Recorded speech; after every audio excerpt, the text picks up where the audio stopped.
सोयराबाई तिथे होती आणि पुतळाबाई आणि सोयराबाई या दोन्ही चुलत बहिणी त्यांचं पटत नव्हतं म्हणून ती पलीकडे राहत होती.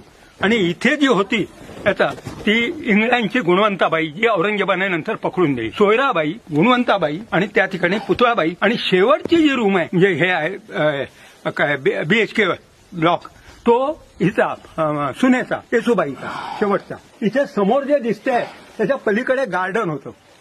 हे खूप असे तिकडे पुरुषांना अलाउड नव्हता. या बाजूला संडास आणि बाथरूम आहे. पहिला बाथरूम आहे, पुढे संडास आहे. तुम्हाला आश्चर्य वाटेल आज आपण जे मोठमोठ्या बिल्डिंग बांधतो त्याचे आउटलुक आपल्याला दिसतात.